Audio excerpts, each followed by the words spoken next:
Hi, I'm Jenelle and I will be your first discussant for today's topic. So nowadays, school opening will not necessarily mean traditional face-to-face learning in the classroom. Especially in this time of COVID-19 pandemic when we have gone through lockdowns that affect not just education but also other part of institutions in the country. But before we further discuss the topic, let's first define what is learning delivery. So according to the website springsolution.com, learning delivery is by means we communicate knowledge to learners. This implies that we need to use certain technologies, resources, and facilities to deliver the intended learning experience and meet specific goals.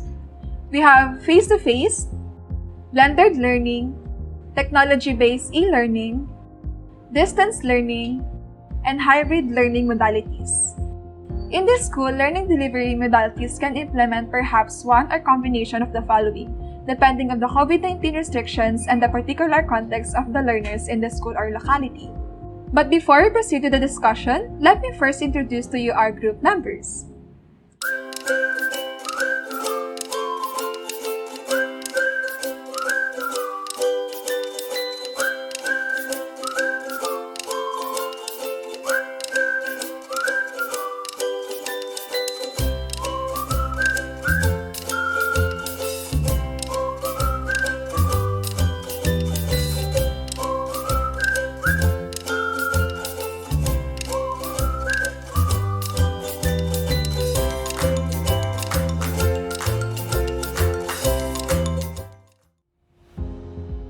Now, after 2 years of distance learning, we can now go back to this kind of teaching method but with proper guidelines and health protocols.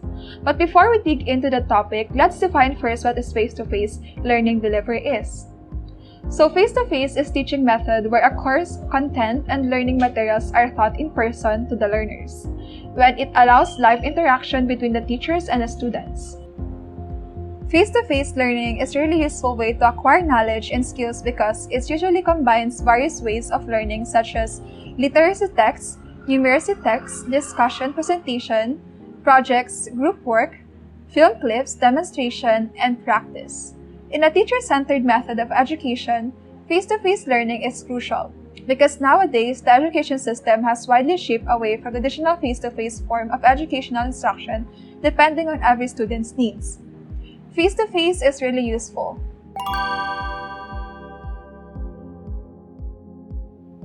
Next would be e-learning or technology-based learning. So what is e-learning? E-learning or electronic learning is the delivery of learning and training through digital resources. Although e-learning is based on formalized learning, it is provided through electronic devices such as computers, tablets, and even cellular phones that are connected to the internet whenever they want, wherever they are, with few if there are any limitations. E-learning is essentially learning, education, or training that is given online via a computer or any other digital device. Online education is sometimes referred to as e-learning. It is changing how education is delivered and received. After a year of COVID-19 pandemic, e-learning has established its position and transformed the education system. With better organization and high-quality courses, electronic learning aims to enable students to study without physically being present in a classroom. Now, let's talk about the advantages and disadvantages of e-learning. Advantages of e-learning are it promotes active and independent learning, efficient way of delivering courses as the resources are available from anywhere and at any time. Students can interact with their peers from all around the world through group discussions and private chats. The studying material can be accessed a limited number of times. The advantage of technology-based education is that it can be completely aligned to your needs.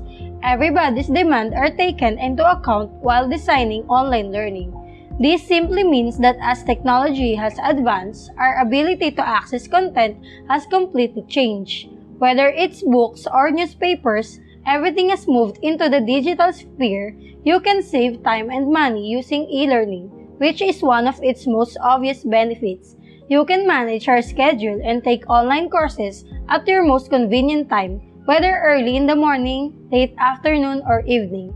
You save money too, because you don't have to pay for transportation or worry about eating on the go. Now, let's talk about the disadvantages of e-learning.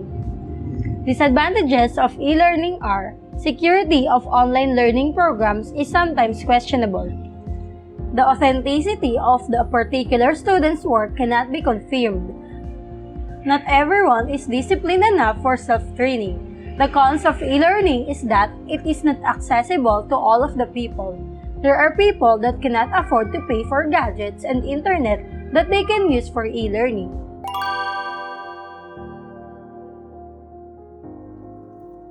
Now, we will talk about distance learning and how it differs from face-to-face classes.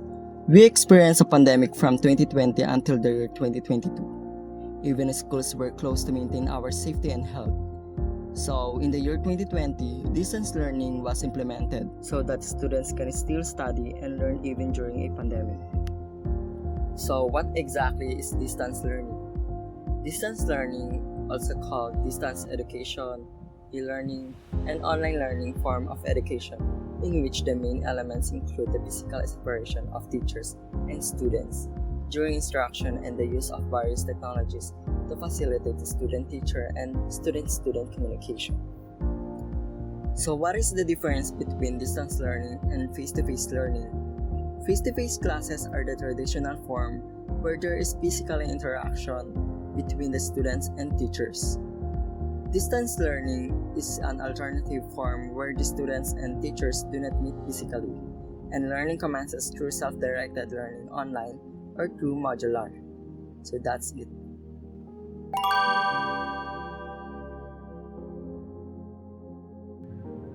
A pleasant day, everyone. My report will be about a blended learning. This method became popular and familiar when we experienced pandemic.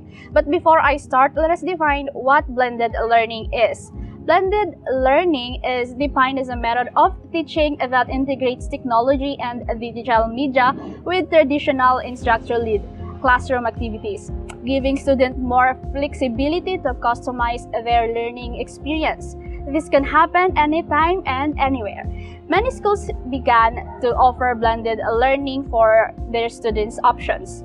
So now, let's proceed to the 4 different models of blended learning. First, we have the rotational model blended learning. In this model, students with a single class rotate between one learning to another learning modalities, either on a fixed schedule or at the instructional discretion.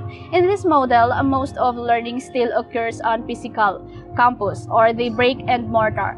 The flipped classroom is the most classic example of rotational in model practice. The second one is the flex model of a blended learning. Here, students switch between learning modalities on customized, fluid schedule that uses online learning as its cornerstone. Similar to the first one, rotation model, learners learn similarly on campus, but under the flex model, every class is divided into offline and online components.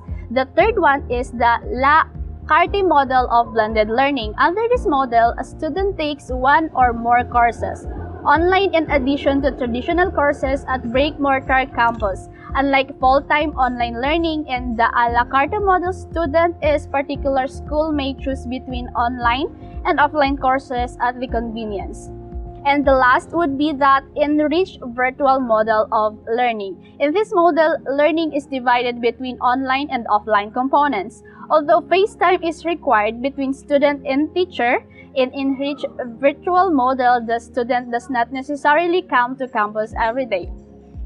With these models of blended learning, videos play a key role in delivering courses content to students.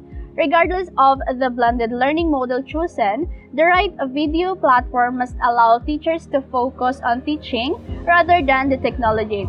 And now let us know why blended learning is important. So blended learning is important because it breaks down the traditional walls of teaching, ones that don't work for all students, and now with access to present-day technologies and resources, we can tailor the learning experience of each student.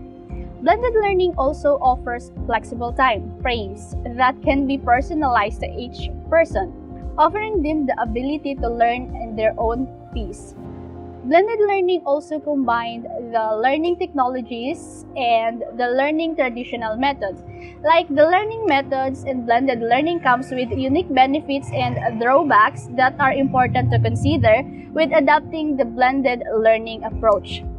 Now, let's dig deeper into the advantage and disadvantages of blended learning. The advantage of these blended learning programs provide a safe learning environment by having students complete much of their coursework at home and only requiring in-person attendance a few times per week. Institutions can create a learning environment to keep staff and students safe. With fewer students on campus at a time, institutions can realistically practice social distancing and ensure common areas are clean and disinfected properly between classes. The second one is gather learner data for better insights by using digital tools to gather data such as comprehension, engagement, and attendance. Administrators can analyze trends and use their findings to help students succeed, whether it's reaching out the individual students that may need extra assistance or reminding for their standing or making course-wide adjustment to review class materials a majority of students miss. And the disadvantage is that it is not easy to switch to a new method if you are already consumed to a traditional approach, just like the followings. Number one would be lack of motivation. Another disadvantage is that depending on how you set up blended learning, it might diminish the motivation of your participant. Not every blended learning model is suited to every person, task, subject, or organizations in the way you consider children's reading levels when using books for them.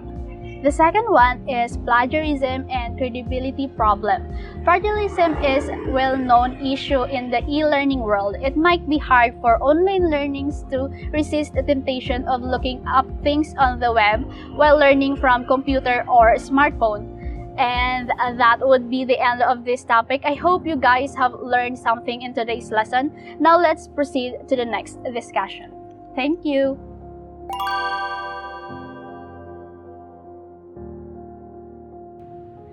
Lastly, we're going to discuss the learning delivery modality called hybrid. The term blended learning, also referred to as hybrid learning, represents a combination of F2F and online learning activities where computer-mediated activities replace seat time in the classroom. It is the blend that makes each course unique. Thus, blended hybrid courses can take on different attributes. For example, a course might include online discussions, tutorials, and research activities. The student responses to a video podcast and the combination of online and face-to-face activities is almost limitless. Like we are experiencing now in new normal education or teaching, some are having an online classes and some are face-to-face. So what is distance learning? According to Smith and Brame, what differentiates a distance or online course from a blended or hybrid approach is the amount of online learning that takes place relative to face-to-face meetings. Online courses are those in which at least 80% of course content is delivered online, whereas blended hybrid learning has between 30 and 80% of the course content delivered online with some face-to-face interaction. The modality and structure of the learning environment are not the only things that differentiate blended and distance learning from the traditional face-to-face mode. These learning modes also redefine traditional educational roles and provide different opportunities for learning. Now, let's find out what are the advantages of blended and distance learning. Number one is flexibility. Blended learning environments allow students to access a variety of media or multimodal learning. Video for visual learning, podcasts for auditory learning, and hands-on activities for kinesthetic learning. Multimodal learning engages students in learning in multiple modalities to reinforce concepts and help students learn more quickly and profoundly than when information is presented in a single mode. Number two is social atmosphere. Social atmosphere online learning components such as asynchronous chats, question and answer sessions, asynchronous case studies, and group work give all students, especially those who tend to be quiet in face-to-face classrooms, the opportunity to speak up in a safe and open learning environment. Moreover, group collaboration can be easily facilitated by allowing students the ability to share files, create discussion and threads, and participate in virtual chat. However, the social atmosphere of an online learning environment must be carefully cultivated by the instructor through opportunities for meaningful and effective online interaction. Number 3. Reusable learning objects. Materials such as tutorials, simulations, case studies, and assessments can be repurposed for use in other learning environments to save on design and development time. After the initial effort and time to develop these materials, course preparation will be reserved for updating and tweaking course materials as necessary. The next one is we're going to find out about the challenges of blended and distance learning. New course design, you cannot take an existing course and just put it online. Initially, you should identify which content would be best presented face-to-face and which content would be presented online for a blended course. You must also decide how best to change the presentation of your materials for the online learning environment. Align course learning goals and objectives with instructional strategies, activities, and assessments that work best in the online versus face-to-face learning environment. To summarize our discussion, through careful planning, blended learning can help impart knowledge in a new and exciting ways. Traditional face-to-face courses can be modified to fit a blended or distance model that meets students' learning needs and expectations as well as the pedagogical requirements of the instructor. With time and practice, blended and distance learning will become standard and expected methods of instructional delivery. That's all for our lesson. Thank you.